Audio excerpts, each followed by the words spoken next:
From the very beginning of the New World colonization scheme, there were the Rosicrucians. If you have not heard of the Rosicrucians, you probably should, but be forewarned, they are a slippery bunch. The more you learn about them, the less you know.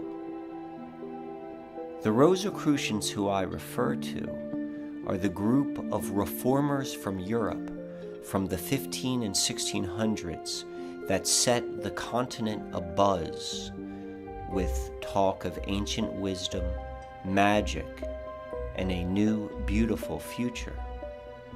They lived in the shadows, but would sometimes come out. They would even allow charlatans to claim to be members of their secret club to allow the masses to purposefully believe untruths about them. There is even debate to this day as to whether or not the Rosicrucian movement was a hoax or not. They are said to be connected to many different organizations ranging from the Knights Templar to the Illuminati to the Freemasons. And depending upon your understanding of how the world works, they are either divinely connected or diabolically directed. And they are said to include some of the biggest names in history. The secret on the Susquehanna demonstrates how Rosicrucian influences can be traced back to the first permanent English settlement in the New World, Jamestown, albeit through the hidden language of code and cipher. But whereas the Rosicrucian presence was completely in the shadows in 1607, they became more public in 1694 when Rosicrucian Grand Master Johann Kelpius arrived in Philadelphia. He and his followers from Germany went into the surrounding wilderness of 17th century Philadelphia and set up camp. They built a temporary 40-foot by 40-foot structure called the Tabernacle to house 40 inhabitants. As you can see, the number 40 held great meaning and significance. Kelpius himself had a special cave where he practiced his meditations. The cave's location is still known to this day. It is located in the Germantown section of Philadelphia. And in 1961, it was memorialized with the cooperation of the Supreme Grand Lodge of Amorc, one of a handful of modern Rosicrucian organizations. Kelpius's death is listed as January 1, 1708, which means he would have died on his 41st birthday. Said another way, he died the day after completing a full year at age 40. In 1720, or 12 years later, Conrad Beissel arrived in Philadelphia from Germany, looking to join Kelpius's colony of mystics. Little remained of the group once Kelpius was no longer around, but Beissel found counsel in Kelpius's associate, Conrad Mathai. And Mathai wasn't just an associate, but Kelpius's spiritual confidant, and he advised Beissel to go further west to create a permanent Rosicrucian colony. So Beissel went west and arrived in Lancaster County, and in 1732, 12 years after his arrival in the New World, he established the first permanent Rosicrucian community in the New World, the Ephrata cloister. The Ephrata cloister is located in the borough of Ephrata in the county of Lancaster. Lancaster County is home of the first Rosicrucian permanent colony in the New World. The cloister holds great significance historically due to its role it played during the colonial period. The cloister is open to the public, and if you ever find yourself in Lancaster, a tour is highly recommended. However, you won't hear anything about Ephrata's Rosicrucian roots, for probably a variety of reasons. However, the Rosicrucians speak very openly about Beisel as a key member of their fraternity. It is an admittedly complex scenario. If this is a topic you find interesting, I suggest further research. May I suggest a 70-page slide presentation available online? It was written by a modern Rosicrucian whose research is primarily based upon 19th century texts. I will warn you right now, like all things Rosicrucian, after reading the research, you may be a little bit more confused than you were before you started. Information regarding the Ephrata-Rosicrucian Lancaster connection is available to anyone wishing to research. There are plenty of resources out there. In future segments, the Rosicrucian-Lancaster connection will be looked at more deeply, and what we will discuss is nothing short of mind-blowing. But for now, let's leave Rosicrucianism at this point, with the knowledge that within Lancaster County, the Rosicrucian order built their first permanent colony in the New World. As for the second group, the Toltecs, you will have to look very hard to find anything about their relationship to the Lancaster area. And this is likely to be the only place you will hear how this group connects with the Rosicrucians in Lancaster County, of all places. But they do. The Toltecs are a Mesoamerican high culture from about 1,000 years ago. They are the predecessors of the Aztecs and the Maya, and like the Rosicrucians, they have an air of mystery to them and the magnificent cities which they built. But before we get into the Toltec connection, let us discuss the Susquehanna petroglyphs. The Susquehanna River forms the western border of Lancaster County. In the water, just downstream from the Safe Harbor Dam, are hundreds of boulders, 6 of which are known to have petroglyphs, or rock carvings. The 2 boulders with the most amount of carvings are known as Big Indian and Little Indian Rock. The Safe Harbor petroglyph site is actually part of a collection of 10 petroglyph sites in the Susquehanna, stretching 23 miles from Lancaster to Port Deposit, Maryland. There are more than 1,000 different carvings. This collection is arguably the most significant archaeological site of its kind in the Northeast. Very little is known of the rock carvings, including their age, who made them, and what is being communicated. For the most part, this site has been ignored by archaeologists. We collectively owe a debt of gratitude to Paul Nevin, the foremost expert on the Susquehanna petroglyphs. He has spent considerable time and energy researching, cataloging, and teaching about the petroglyphs. Much of the following information is built upon Paul's research, but please note that the opinions and connections expressed within these videos are of Susquehanna alchemies and do not reflect the opinions of Mr. Nevin. In Paul Nevin's presentations on the petroglyphs, he speaks of his experiences with Tolakiel, a Tolteca Chichimeca elder who visited the rock carvings multiple times. Tolakiel isn't just a name, but a title, one which the man carried for over 50 years. The title means advisor to the council, and the council is a collection of indigenous Central American elders. Tolakiel was the elder's elder. He traveled the world teaching. He spoke at institutions ranging from Harvard University to the Omega Institute. In 1997, he participated in a ceremony in France with the Dalai Lama.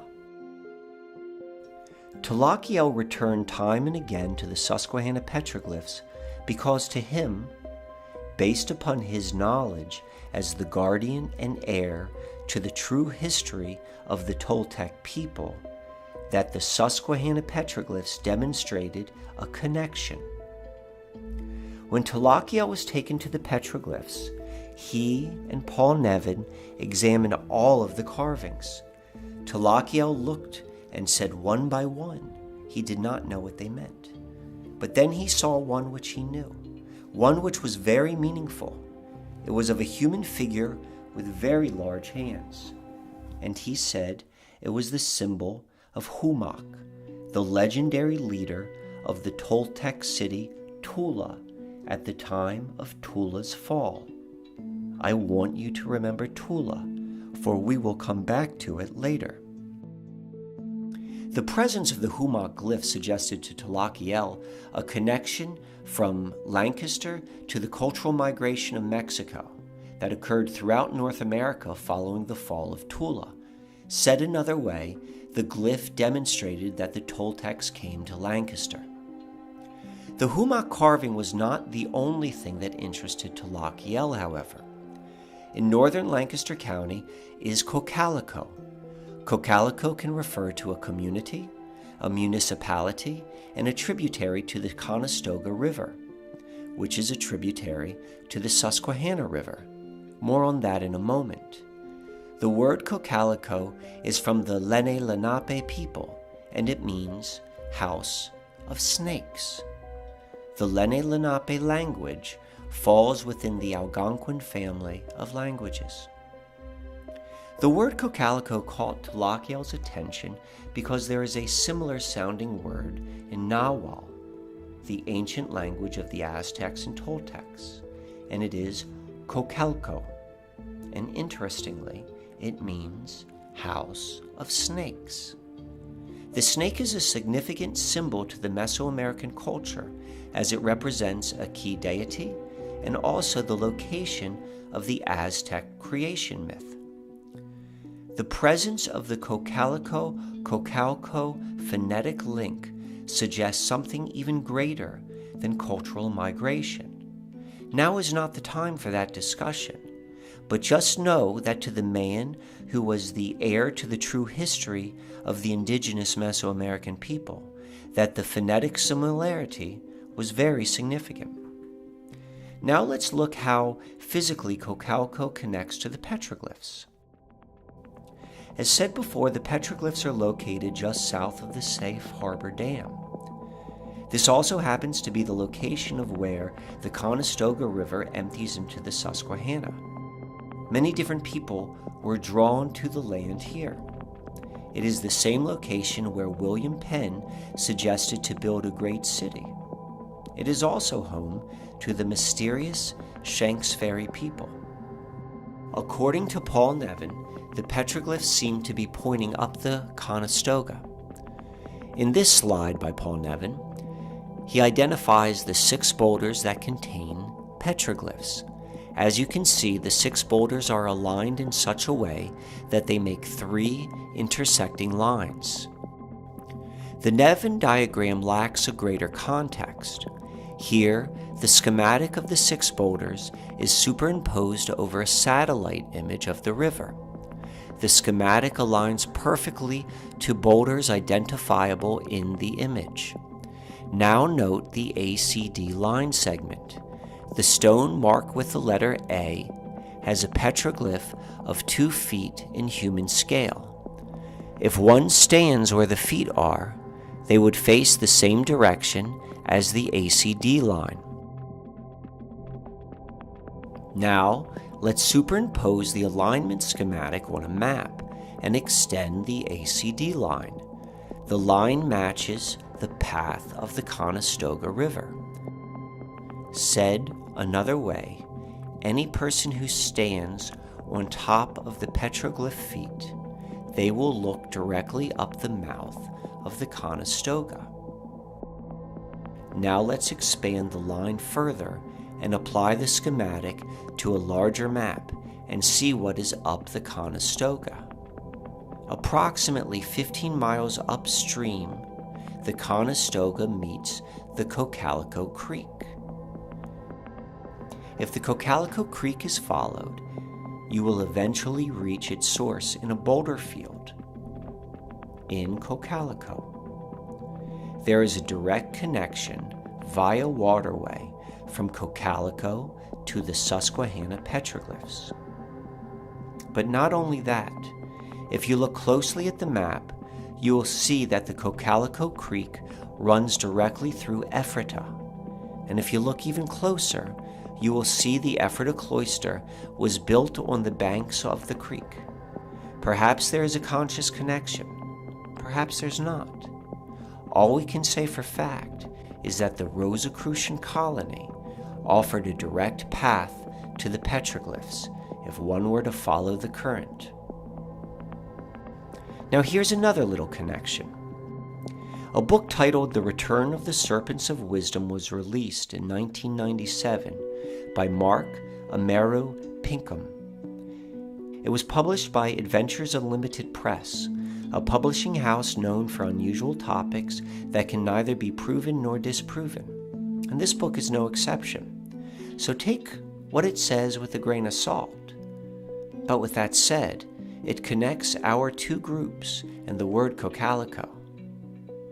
Here is the premise of the book from the publisher. According to ancient records, the patriarchs and founders of the early civilizations in Egypt, India, China, Peru, Mesopotamia, Britain, and the Americas were colonized by the Serpents of Wisdom, spiritual masters associated with the serpent, who arrived in these lands after abandoning their beloved homelands and crossing great seas, while bearing names denoting snake or dragon, such as Naga, Lung, Jedi, Ameru, Quetzalcoatl, Adder. These serpents of wisdom oversaw the construction of magnificent civilizations within which they and their descendants served as the priest kings and as the enlightened heads of mystery school traditions. The return of the serpents of wisdom recounts the history of these serpents, where they came from, why they came, the secret wisdom they disseminated, and why they are returning now. Depending upon one's worldview, that description could either excite or upset. Regardless of personal feelings, the author shares some interesting insights. Within the book, 13 different groups are highlighted as serpents of wisdom. Specifically mentioned are the Toltecs and the city of Tula. If you recall, it was the symbol of Humak, the leader of Tula, that caught Tlaquiel's attention. Additionally, the Rosicrucians are described as the European elite serpents of wisdom. Suddenly, the meaning of the words Cocalico and Cocalico, both as home of serpents, has a deeper significance. Now there's one more connection worth pointing out. In the Serpents of Wisdom, the author suggests that the Freemasons responsible for instigating the American Revolution were connected to, or actually members of, the Serpents of Wisdom. And since the symbol of the serpent in its many forms was the calling card of the serpents, the revolutionary meeting place, the Green Dragon Tavern in Boston, held great significance. Now, Ephrata, Pennsylvania is known for many things, the cloister just being one of them. About 1 mile from the cloister is the largest Amish-run farmers market in the United States. And its name? The Green Dragon.